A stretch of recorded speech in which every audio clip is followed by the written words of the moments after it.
Welcome back to the Growl with Hank, episode 14. I am your host, Hank Brewski, and before we get into anything else, I have to acknowledge something. On Saturday, June 14th, President Trump announced that the United States and Iran have completed a peace framework. The text of the Memorandum of Understanding has been finalized. The formal signing ceremony is scheduled for June 19th in Switzerland. The U.S. naval blockade is being lifted. The Strait of Hormuz is reopening to international shipping. American tanker traffic is resuming as I speak. Folks, the Iran war that started on February 28th, the war that has been the lead story of this show every single Tuesday since episode 1, the war that drove gas to $4.55, that collapsed Spirit Airlines, that cost the lives of 657 Iranian civilians, hundreds of military personnel, and countless others who never made the news. That war may actually be ending. I want to be careful with my words. I am a veteran. I have seen peace deals fall apart. I have seen ceasefires that did not hold. So I am not going to celebrate too hard yet.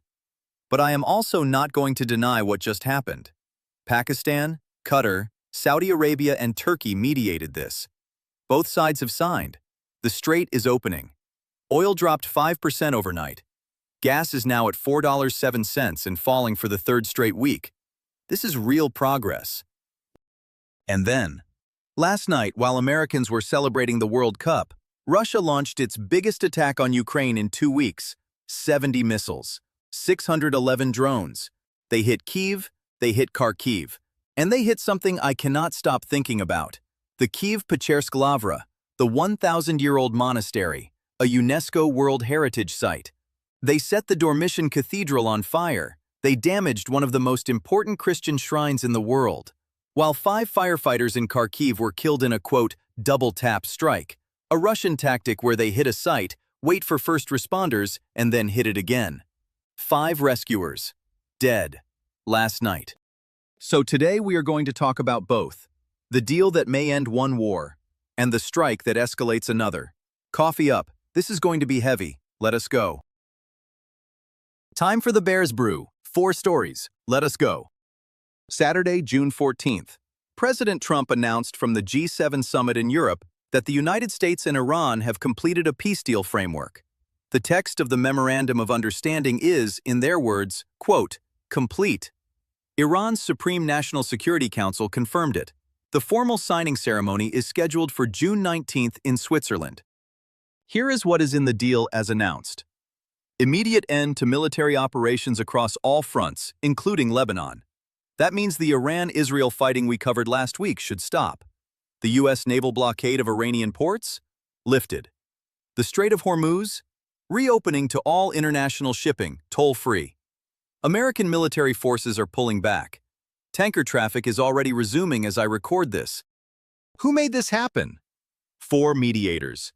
Pakistan, who has been at this since the first peace talks back in April.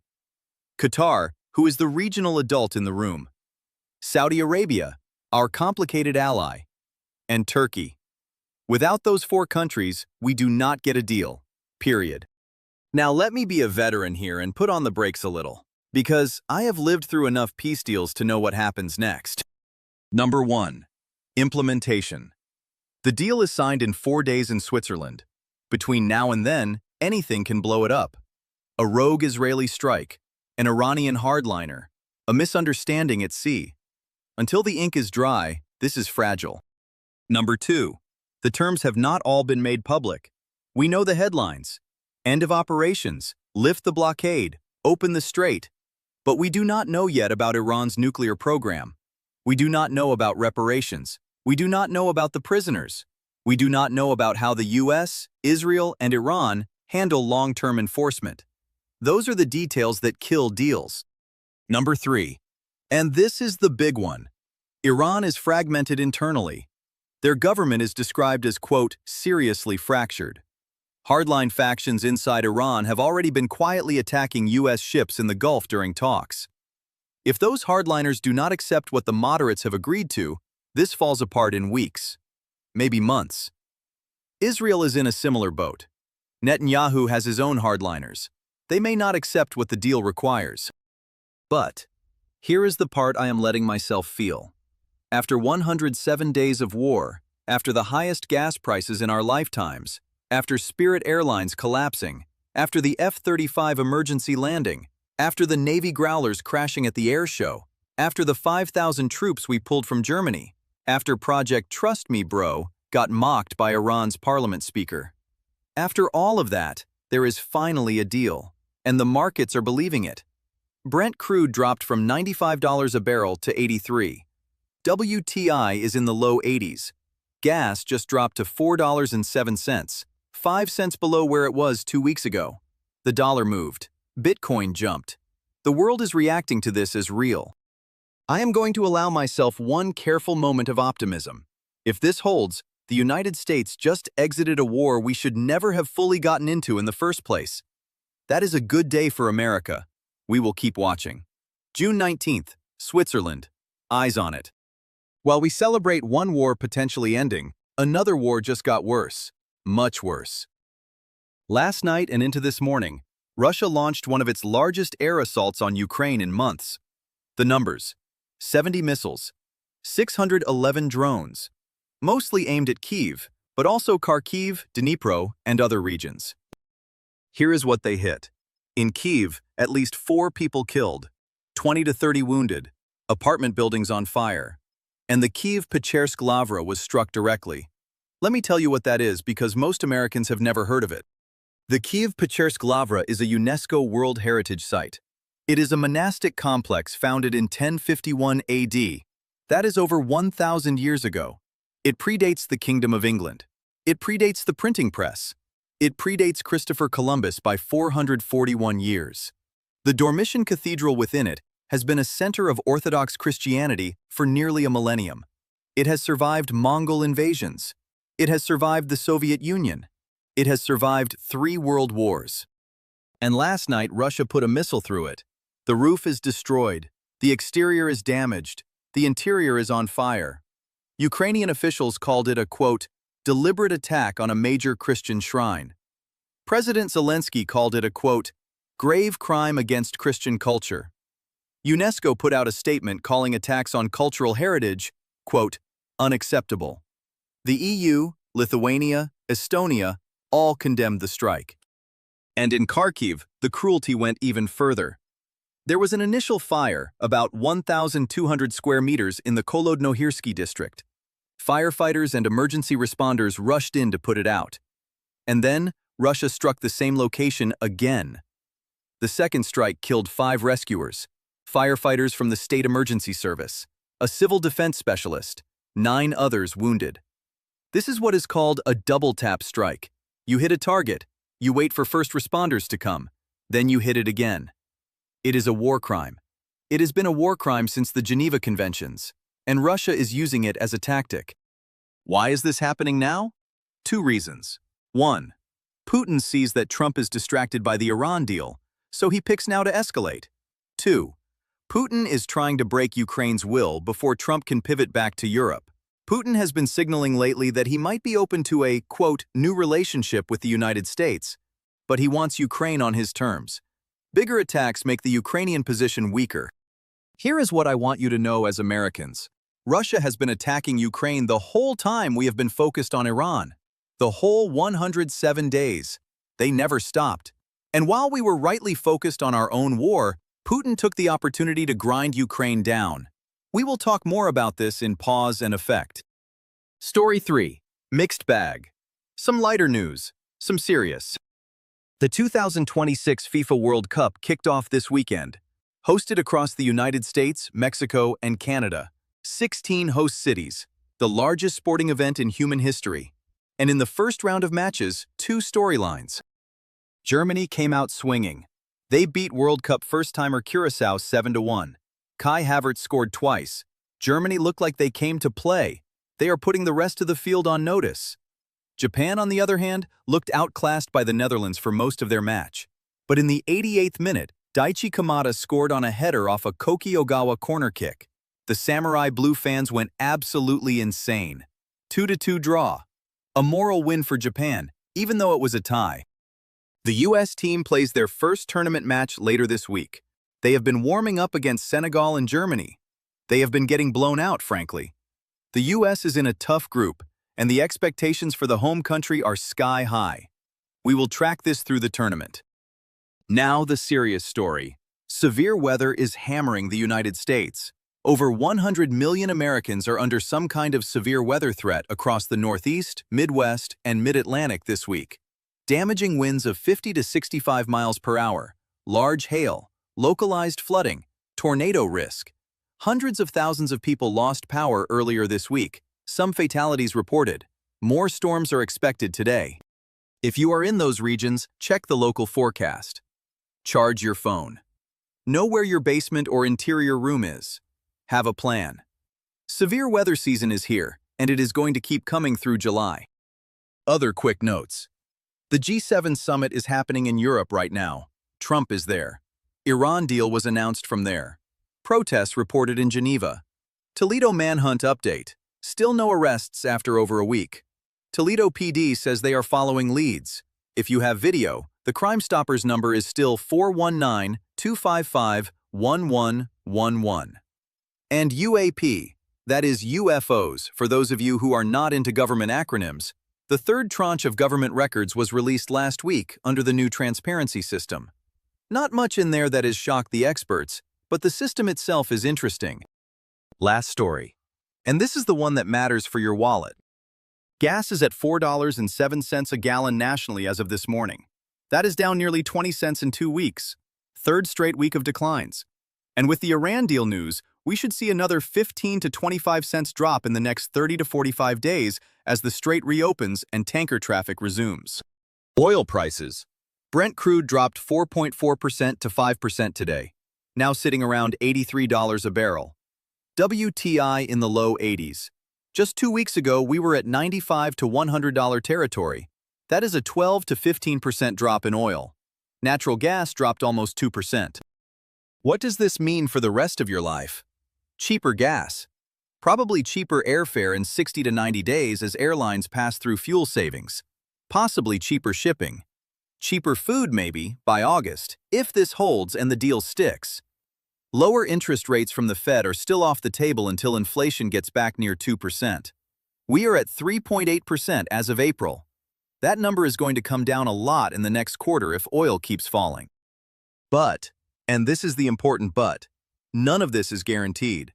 If the deal collapses on June 19th, if a rogue Israeli strike triggers another Iranian response, if Iran hardliners reject what their leadership signed, oil bounces back up, gas climbs back up, and we are right back where we were. The next 4 days are going to tell us a lot. Keep your eyes on Switzerland. Pause and effect time. And today I want to talk about something I have been thinking about all week, because I realized something painful while writing this episode. For 107 days now, this show has been dominated by Iran. Every Tuesday since episode 1, the lead story has been some version of the Iran war. The blockade, the negotiations, the flip-flops, the drug boat strikes, the Project Freedom embarrassment, the Beaufort Castle capture. We covered it because it was the biggest story. It deserved the coverage. American troops were in harm's way. American gas prices were spiking. American workers at Spirit Airlines lost their jobs. It was the story that touched American lives directly. But while we were watching Iran, Russia kept attacking Ukraine. Every day, every week, for 107 days. The same 107 days. With less coverage, less outrage, fewer headlines on our cable news. Until last night, when they bombed a 1,000-year-old monastery, killed 5 firefighters in a double-tap strike, and finally broke through the news ceiling. Here is the painful part. I have been thinking about how much American attention can be in one place at one time. And it turns out, not much. We can pay attention to maybe one major foreign policy issue at a time. Maybe 2 if the second one is huge. But everything else fades into background noise. The Ukraine war, which is the largest land war in Europe since World War II, became background noise to us because we had our own war. Why does this matter? Because Putin knows this. Xi Jinping knows this. North Korea knows this. Every adversary the United States has knows that American public attention is a finite resource. And the way you advance your interests against America is to wait until America is distracted by something else, and then escalate. This is not new. This is how Russia took Crimea in 2014. We were distracted then too, by the Middle East, by domestic politics. They moved while we were not looking. And the cycle is going to keep happening. Because the way American news works, we follow one story at a time, and we forget the rest. The producer at CNN is not going to lead with a story about a Ukrainian apartment building hit by a drone if there is also a story about an Iran ceasefire negotiation. The TikTok algorithm is not going to push Ukraine content to me if I have been searching for Iran content. Our information system actively contributes to the problem of single-issue focus. What can you do? 3 things. And I am not telling you to obsess. I am telling you to be aware. Number 1. Diversify your news feeds. If you only follow American sources, you only see what American sources prioritize. Add a British source like BBC. Add an Israeli source like Times of Israel. Add a Saudi source like Al Arabiya English. Add a Ukrainian source like Kyiv Independent. You do not have to read them every day. Just check them once a week. You will be shocked at how different the world looks when you are not in the American single-issue echo chamber. Number 2. Pay attention to what your adversaries are doing when you are not looking. Putin's moves on Ukraine intensified every time the American news cycle pivoted away from him. That is not coincidence. That is strategy. Look for those moments. When Iran was the big story, what was Russia doing? When the Trump trial was the big story, what was China doing? Develop the habit of asking, what is happening around the story everyone is talking about? Number 3. Remember the people who do not stop suffering when our attention shifts. The Ukrainian firefighters who died last night were doing the same job they were doing 6 months ago. The Iranian civilians who died in this war were people just like us. The Spirit Airlines workers who lost their jobs are still without those jobs. The Toledo Festival victims are still recovering. People do not stop existing when the cameras turn off. Our attention shifts. Their lives do not. I am a veteran. I served. And one of the things you learn in the military is that you have to maintain situational awareness on multiple fronts at the same time. You cannot focus on one threat and ignore the others. Civilians do not have that training.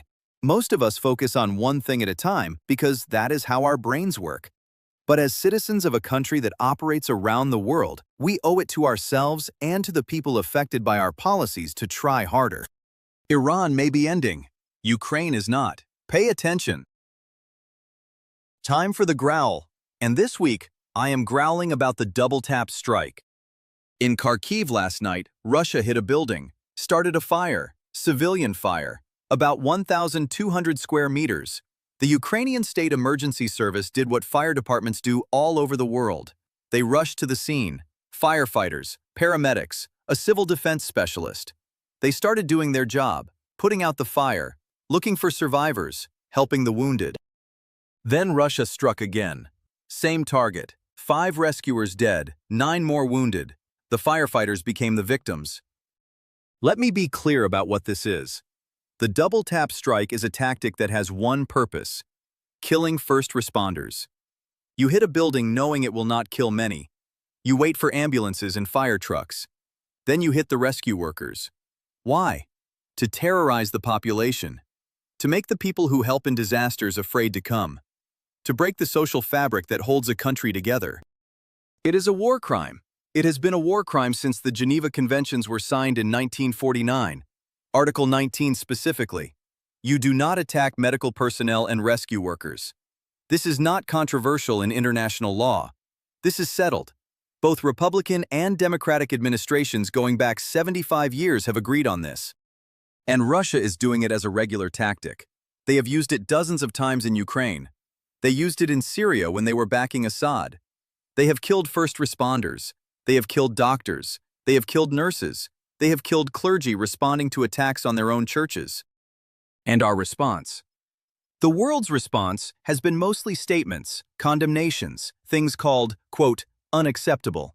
UNESCO speaks, the EU speaks, the President of the United States speaks. But nothing that hits Russia where it hurts. Nothing that changes Putin's math on whether to use this tactic again.